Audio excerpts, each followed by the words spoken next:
Assalamualaikum warahmatullahi wabarakatuh. Salam sejahtera untuk kita semua. Selamat siang untuk Bapak Tommy dan teman-teman. Apa kabar semuanya? Semoga dalam keadaan sehat walafiat. Amin ya robbal alamin. Di sini saya akan memulai kegiatan presentasi ini dengan membacakan pantun terlebih dahulu. Hari Minggu berjalan santai menuju pusat kota Kendari. Sebelum presentasi dimulai, izinkan saya memperkenalkan diri. Saya Nafisa Ardiani Pratiwi, selaku perwakilan dari kelompok 4, kelas 10 IPA 6. Dan teman-teman saya yaitu Anindya Bunga Cintami, Muhammad Afif Aji Patria, Arif Rahman Putra, Nabila Safa, dan Rasya Alseno. Kelompok kami akan mempresentasikan tentang Pulau Kalimantan, yaitu Kesultanan Banjar dan Kesultanan Pontianak. Pertama, saya akan menjelaskan Kesultanan Banjar. Peta lokasi. Jadi ini adalah gambar dari peta lokasi Kesultanan Banjar. Banjar itu letaknya paling sudut dari Pulau Kalimantan dan berdekatan dengan Kalimantan Tengah dan Kalimantan Timur. Wilayah Banjar yang lebih luas terbentang dari Tanjung Sambar sampai ke Tanjung Aru. Banjar ini juga berkabupaten di Kalimantan Selatan, dan Kabupaten Banjar termasuk dalam calon wilayah metropolitan Banjarbaku. Kesultanan ini semula beribu kota di Banjarmasin, kemudian dipindahkan ke beberapa tempat dan terakhir di Martapura. Ketika beribu kota di Martapura, disebut juga Kerajaan Kayu Tangi. Wilayah terluas kerajaan ini pada masa kejayaannya yang disebut Empire atau Kekaisaran. Sistem pemerintahan Kesultanan Banjar. Sistem pemerintahan Kesultanan Banjar masih mengikuti negara Daha, di mana jabatan raja diturunkan kepada golongan tutus atau keturunan raja. Sedangkan jabatan tertinggi setelah raja yaitu Perdana Menteri yang bergelar Mangkubumi, ditempati oleh golongan jaba atau rakyat biasa yang berjasa besar terhadap kerajaan. Mangkubumi dibantu oleh bawahannya yang terdiri dari penganan, pengiwa, gumpiran, dan penumping yang memiliki wewenang setara hakim dan jaksa. Di bawahnya ada jabatan Mantri Bumi, 40 Mantri Sekap, dan beberapa jabatan lain yang berwenang dalam bidang perdagangan, seni, keagamaan, dan logistik. Saudara raja diperbolehkan menjadi penguasa di daerah taklukan dengan gelar adipati, akan tetapi kekuasaannya berada di bawah Mangkubumi. Selanjutnya masih tentang sistem pemerintahan Kesultanan Banjar. Inilah daftar raja yang pernah berkuasa pada Kesultanan Banjar. Ada Sultan Suryansa, Sultan Rahmatullah, Sultan Hidayatullah, Sultan Musta'in Billah, Sultan Inayatullah, Saidullah, Sultan R.I. Ayatullah atau Adipati Halid, Sultan Amirullah Bagus Kesuma, Sultan Agung atau Pangeran Suryanata, Sultan Amarullah Bagus Kasuma, Sultan Tahmidullah I, Penembangan Kusuma Dilaga, Sultan Hamidullah atau Sultan Kuningan, Sultan Tamjidullah I, Sultan Muhammadillah, Sultan Tahmidullah II atau Sultan Nata Alam, Sultan Sulaiman Al-Mutamidullah, Sultan Adam Al-Wat Sibila, Sultan Tamjidullah II Al-Wat Sipu Bila, Pangeran Antasari, dan yang terakhir yaitu Sultan Muhammad Saman. Selanjutnya, proses islamisasi Kesultanan Banjar. Para ahli sejarah atau historian belum dapat dengan pasti mengatakan tahun kedatangan Islam di Kalimantan Selatan, dengan alasan kesulitan menemukan data untuk mengungkapkan hal itu. Akan tetapi, mereka kebanyakan mengatakan bahwa tahun 1540 Masehi merupakan tahun di mana Islam diterima secara resmi oleh Raja Kerajaan Banjar, Pangeran Samudra, yang kemudian berganti nama dengan Pangeran Suryansa. Masuk dan tersebarnya Islam di Kalimantan Selatan adalah dengan cara damai. Setelah berpuluh-puluh tahun, kemudian pemeluk agama Islam berangsur-angsur membentuk masyarakat Islam, dan pada akhirnya berdirinya Kerajaan Islam Banjar. Perkawinan dengan wanita setempat, yang dimana pada permulaannya dibawa oleh para pedagang dan dai-dai Islam secara personal dan melalui perkawinan dengan wanita setempat. Pada tahun 1595, Pasukan kerajaan Demak datang memasuki wilayah Banjar dan kemudian antara kedua kerajaan itu mengadakan kompromi, saling membantu satu sama lain dan menghasilkan 2 poin penting. 2 poin tersebut ialah saling tukar-menukar barang dagangan, bahan pakaian serta rempah-rempah. Dengan syarat Pangeran Samudra harus masuk Islam serta menerima penghulu agama Hatib Dayan sebagai orang yang menyebarkan agama Islam di kerajaan Banjar. Selanjutnya, kehidupan sosial masyarakat. Dalam masyarakat Banjar, terdapat susunan dan peranan sosial yang berbentuk segitiga piramid.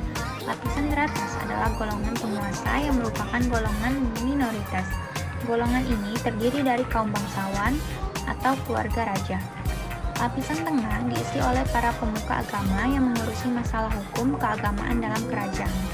Sementara lapisan bawah merupakan golongan mayoritas yang diisi oleh para petani, nelayan, pedagang, dan lain sebagainya.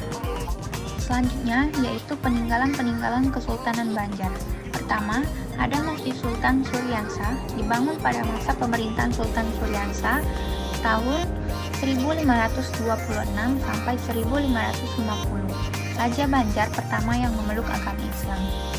Jadi, inilah gambar dari Masjid Sultan Suryansa. Kedua, ada Kitab Sabilal Muhtadin, salah satu peninggalan kerajaan Banjar yang masih bisa masyarakat lihat hingga saat ini. Kitab ini ditulis pada tahun 1779 Masehi atau sekitar 1193 Hijriah, yaitu pada zaman pemerintahan Sultan Tamjidullah. Kitab ini sendiri berisi ilmu fikih berdasarkan mazhab Syafi'i. Jadi inilah gambar dari Kitab Sabilal Muhtadin. Bagian terakhir dari materi Kesultanan Banjar, yaitu kesimpulan. Kesultanan Banjar merupakan salah satu kesultanan yang berada di Kalimantan yang sudah berdiri sejak tahun 1526 dan runtuh pada tahun 1905 dan dipimpin oleh 21 sultan. Kerajaan Banjar mengalami kemajuan pesat saat masa pemerintahan Sultan Mutasim Billah dan mengalami keruntuhan pada masa pemerintahan Sultan Muhammad Seman. Selanjutnya, tentang Kesultanan Pontianak. Peta lokasi. Jadi inilah gambar dari peta lokasi Kesultanan Pontianak. Pontianak terletak di antara Palo dan Ketapang. Letak pusat pemerintahan ditandai dengan berdirinya Masjid Raya Sultan Abdurrahman Al-Qadri dan Istana Qadariyah yang sekarang terletak di Kelurahan Dalam Bugis, Kecamatan Pontianak Timur. Selanjutnya, sistem pemerintahan Kesultanan Pontianak. Jadi inilah daftar nama raja yang pernah berkuasa di Kesultanan Pontianak. Ada Syarif Abdurrahman Al-Qadri, Syarif Qasim Al-Qadri, Syarif Osman Al-Qadri, Syarif Hamid Al-Qadri, Syarif Yusuf Al-Qadri, Syarif Muhammad Al-Qadri, Syarif Taha Al-Qadri, dan terakhir yaitu Syarif Hamid Al-Qadri. Kesultanan-kesultanan ini berlangsung selama hampir 2 abad, yaitu sejak tahun 1771 hingga tahun 1950.